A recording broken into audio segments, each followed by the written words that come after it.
Hello viewers, আসসালামু আলাইকুম।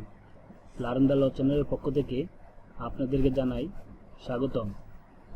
তো ভিউয়ার্স, আজকে আমরা দেখব কিভাবে এমএস ওয়ার্ডে পূর্ণাঙ্গভাবে একটি টেবিল ড্র করা যায়, অর্থাৎ একটি টেবিল আঁকানো যায়। আমরা প্রথমে এমএস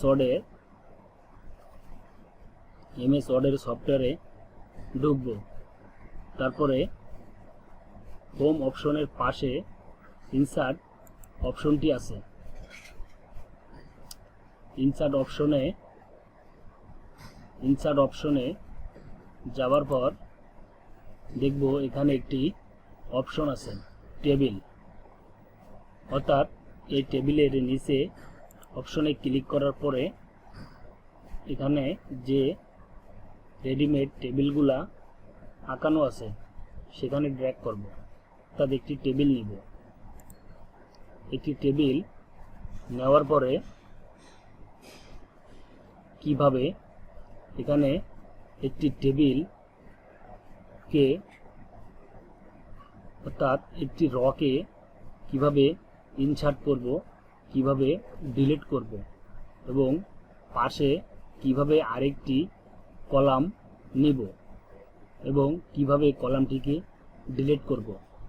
অনেক সময় আমরা দেখি কাজের ক্ষেত্রে আমাদের এখানে যেমন দেখা যায় 1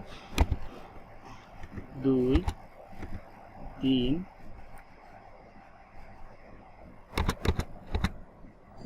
নিচে 2 নিচে 3 নিচে 4 এভাবে করে নেওয়ার পরে আমাদের মাঝখানে কোনো একটি কাজ বাকি থেকে যায়, অর্থাৎ এখানে আরেকটি র এর প্রয়োজন হয়। তো সেই ক্ষেত্রে আমরা যেটি করব, আগে আমরা সিলেক্ট করে নেব, রটি সিলেক্ট করে নেব। নেওয়ার পরে ডান সাইডে ক্লিক করব। ক্লিক করার পরে নিচে ইনসার্ট অপশনটি আছে। ইনসার্ট অপশনে গিয়ে আমাদের যেখানে রটি প্রয়োজন, অর্থাৎ রটি যদি উপরে প্রয়োজন হয় তাহলে ইনসার্ট র অ্যাবভ, এবং যদি নিচে প্রয়োজন হয় তাহলে ইনসার্ট র বিলো, অর্থাৎ ইনসার্ট র অ্যাবভে ক্লিক করলে আরেকটি র ওপেন হয়ে যাবে। আর যদি নিচেই প্রয়োজন হয় তাহলে সেই ঘরটি সিলেক্ট করে রাইট সাইডে বাটনে ক্লিক করে ইনসার্ট অপশনে গিয়ে ইনসার্ট র বিলো এখানে ক্লিক করলে আরেকটি র চলে আসবে।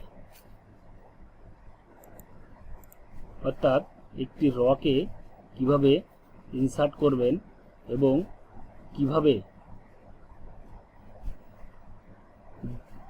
কিভাবে ডিলিট করবেন সেটি দেখবেন। অর্থাৎ একটি রকে উপরে ইনসার্ট করলাম এবং নিচেই আরেকটি রকে ইনসার্ট করলাম। এখন যদি মনে করি আমার এই রটি প্রয়োজন নেই, তাহলে সিলেক্ট করার পরে রাইট সাইডে ক্লিক করার পরে আমরা যদি কাটে ক্লিক করি তাহলে এই অপশনটি অর্থাৎ ওই রটি চলে যাবে। এখন আমরা দেখব কিভাবে একটি কলাম একে ইনসার্ট করা যায়। তার এতক্ষণ আমরা দেখলাম যে কিভাবে একটি রকে ইনসার্ট করা যায়, অর্থাৎ একটি রকে বাড়ানো যায় এবং কমানো যায়, কিভাবে উপরে বাড়ানো যায় এবং কমানো যায়। এখন দেখব কিভাবে এই কলাম অর্থাৎ এই বক্স তৈরি করব। এই বক্স তৈরি করতে গেলে আমরা প্রথমত সেই বক্সটিকে ক্লিক করে নিব, অর্থাৎ সিলেক্ট করে নেব। সিলেক্ট করে নিয়ে রাইট সাইড বাটনে ক্লিক করে আবার ইনসার্ট অপশনে গিয়ে এখানে যে অপশনটি রয়েছে insert column to left, insert column to right, অর্থাৎ কলামটি যদি রাইটে হয় অর্থাৎ ডাইন সাইডে হয় তাহলে ইনসার্ট কলাম টু রাইট একে ক্লিক করলে ডাইন সাইডে একটি কলাম তৈরি হবে। এবং যদি বাম সাইডে অর্থাৎ ইনসার্ট কলাম টু লেফট এখানে ক্লিক করেন তাহলে বাম সাইডে আরেকটি কলাম হবে। অর্থাৎ এই দেখুন বামে আমার দুটি কলাম হয়ে গেছে। অর্থাৎ এইভাবে একটি টেবিল করার পরে তাকে তার রোকে ইনসার্ট করা যায় লেফটে রাইটে অর্থাৎ অ্যাবোভ বা বিলো, যেভাবে ইচ্ছা এইভাবে বাড়াইতে এবং কমাইতে পারবেন। অর্থাৎ একটি রকেও ঠিক এইভাবে বাড়াইতে এবং কমাইতে পারবেন। অর্থাৎ এই গেল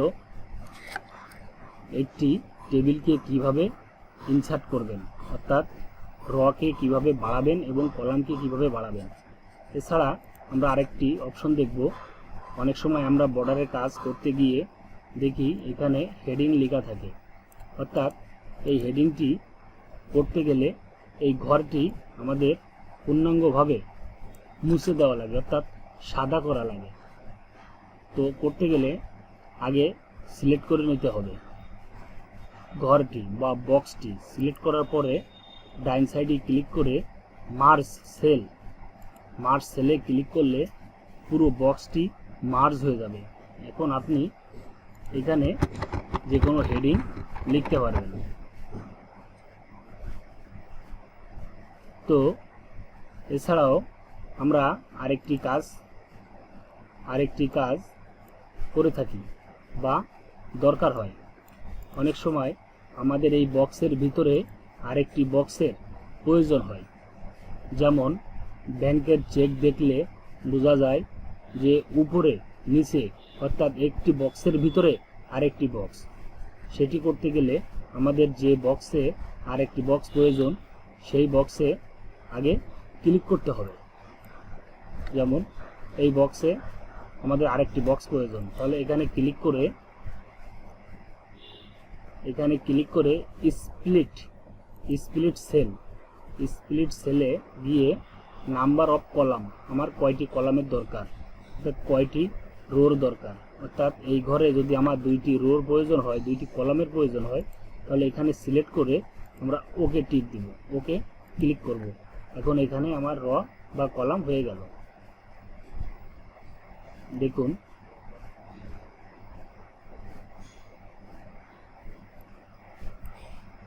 আমরা এই ঘরে করব। তা সিলেক্ট সেল গিয়ে ক্লিক করলেই আরেকটি র ভিতরে হয়ে গেল। অর্থাৎ এইভাবে একটি কলামের ভিতরে কিভাবে কলাম করবেন সেটি দেখলেন।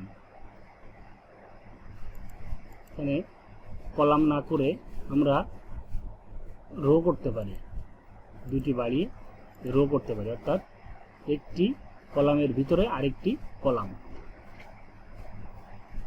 এছাড়াও আমরা পূর্বের ক্লাসে দেখিয়েছি কিভাবে আপনি টোটাল টেবিলটাকে বড় করবেন বা ছোট করবেন। পূর্বের ক্লাসে আমরা দেখিয়েছি, আপনি অবশ্যই আমার পূর্বের ক্লাসটি দেখে নেবেন। ধন্যবাদ।